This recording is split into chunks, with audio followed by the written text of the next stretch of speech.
19 avril 2018, l'Assemblée nationale du Sénégal a adopté à la majorité le projet de loi de réforme constitutionnelle portant sur l'introduction du parrainage électoral à la présidentielle de 2019. Cette loi a été votée sans les voix de l'opposition qui a décidé de boycotter la suite des débats.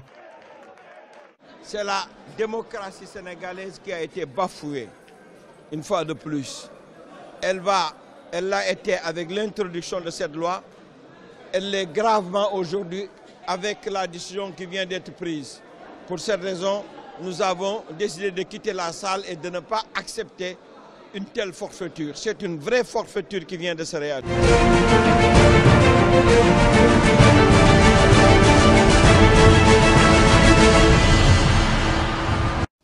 C'est un projet qui est contraire à la Constitution.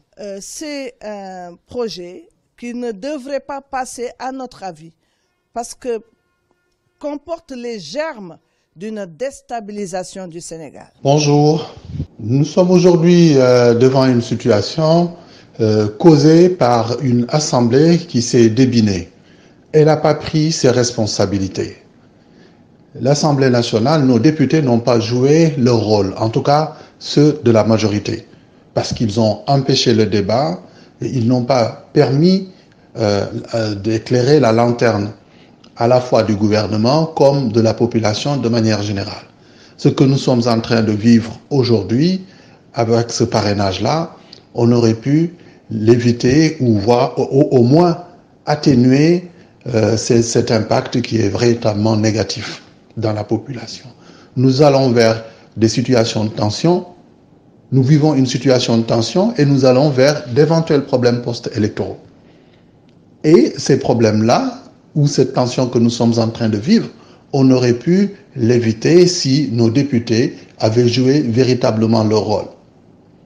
Il y a 3 pouvoirs qui sont consacrés, le pouvoir exécutif, le pouvoir législatif et le pouvoir judiciaire. L'exécutif, incarné par le président de la République et le gouvernement, ont présenté un projet de loi. L'Assemblée nationale, qui est le pouvoir législatif, a parmi ses missions une mission de contrôle de l'action de l'exécutif et aussi la mission de voter les lois. Tout comme aussi elle peut proposer des lois. Mais l'Assemblée nationale a reçu un projet de texte de loi sur le parrainage et n'y a apporté aucune virgule. Alors que des députés membres de l'opposition, de grands cadres, des juristes et autres, qui ont réfléchi sur ce projet-là, à partir de leur base ou des instances de leur parti politique, sont venus à l'Assemblée et on les a empêchés de faire des contre-propositions ou de proposer des amendements à apporter sur leur texte. Pourquoi je suis fâché contre nos députés? Parce que justement, ils ont en leur sein, comme je viens de le dire, des juristes, plusieurs anciens ministres, quand même, plusieurs anciens ministres, dont 2 avocats, un garde des Sceaux. Ils ont également en leur sein des personnalités qui ambitionnaient de briguer le suffrage des Sénégalais qui ont été candidats, parce que tout le monde l'a vu. Toutes ces personnalités quand même ont, un tant soit peu, réfléchi sur la question du parrainage. Ils avaient la possibilité au sein de l'Assemblée nationale de pouvoir présenter des contre-propositions ou évoquer ou mettre le doigt sur ce qui pouvait être des problèmes, voire des obstacles par rapport au parrainage. Mais on les a quasiment muselés. L'Assemblée nationale, qui avait la possibilité de retoquer le texte du gouvernement ou tout simplement de faire des amendements, n'a fait rien de tout cela. Elle a voté plutôt, cette assemblée, comme un seul homme, cette loi qui aujourd'hui crée énormément de problèmes. Aujourd'hui, on se trouve devant une justice qui est le 3e pouvoir, qui va devoir trancher un litige qui est né de la faiblesse d'un exécutif pressé et d'une Assemblée nationale faible.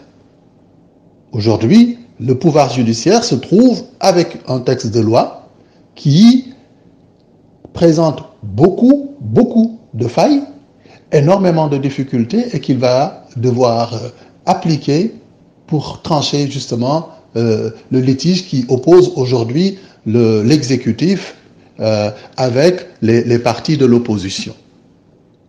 Dure est la loi, dure sera la loi. C'est pourquoi justement ces députés, ces candidats de l'opposition, d'accord ou pas d'accord, ils se sont pliés à la loi sur le parrainage et sont allés chercher des parrains. Au final, qu'est-ce qu'on découvre? Que l'exécutif est carent. Il ne peut pas, ou il n'a pas donné les moyens d'un contrôle efficace à la justice, au Conseil constitutionnel, pour pouvoir faire un contrôle efficace de ces parrainages. Véritablement, ici, nous en voulons, et j'en veux personnellement, j'ai voulu dire, j'en veux terriblement à nos députés qui, pour moi, ont failli à leur mission. Mission de représenter la population, ils ne nous ont pas bien représentés. Mission de contrôle de l'action du gouvernement, ils ne l'ont pas fait.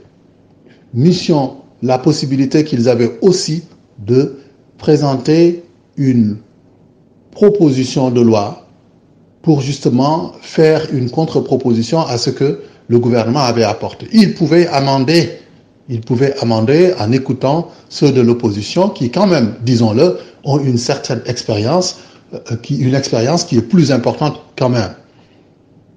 Nous avons vu les interventions de Maître Aïssata Tall Sall, ancienne ministre, plusieurs fois députée, l'intervention de Maître Madické Niang, ministre, garde des Sceaux, avocat quand même au barreau. Nous avons vu la position de certains autres, les réflexions de Moustapha Mamba Guirassy, de Ousmane Sonko, du jeune Manga. Mais attendez, quand même, de Cheikh Bamba Dièye, etc. Attendez.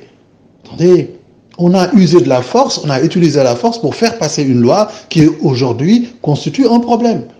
On aurait pu discuter, on aurait pu discuter, on aurait pu prendre le temps de mettre le doigt, de pointer les faiblesses de cette proposition-là, retourner le texte au gouvernement qui le prépare et le ramène pour une adoption. Cela n'a pas eu lieu, c'est pourquoi je dis que dans ce qui se passe et ce qui va se passer, l'Assemblée nationale a une grosse responsabilité parce qu'elle a failli à sa mission. Mission de représenter les intérêts de la population, mission de contrôler l'action du gouvernement, mission de proposer des lois. Elle aurait pu amender le texte proposé par le gouvernement et faire une autre contre-proposition parce qu'elle a cette Assemblée à son sein des personnes que l'on peut qualifier d'expertes pour ce qui concerne ces affaires d'élection. Ils ont parmi eux un député qui, pendant bien des années, a eu en charge la question de la vérification des signatures, des parrainages pour les candidats indépendants. En l'occurrence, le professeur Issa Assa. Voilà une assemblée qui a une mine d'intelligence et qui, malgré tout, nous produit un texte, nous adopte, il n'a pas produit, il a adopté un texte qui aujourd'hui montre ses limites. Vraiment, c'est tout à fait regrettable. Si c'était à la maison, on leur aurait retiré leurs jouets, si c'était nos enfants, les voitures les ont privées. Et justement, je m'en tiens là parce que je n'ai pas envie d'être grossier. Vraiment, c'est une assemblée qui nous a causé beaucoup de tort. Ils seront tenus pour responsables de tout ce qui va se passer dans les jours qui viennent. À très bientôt. Au revoir.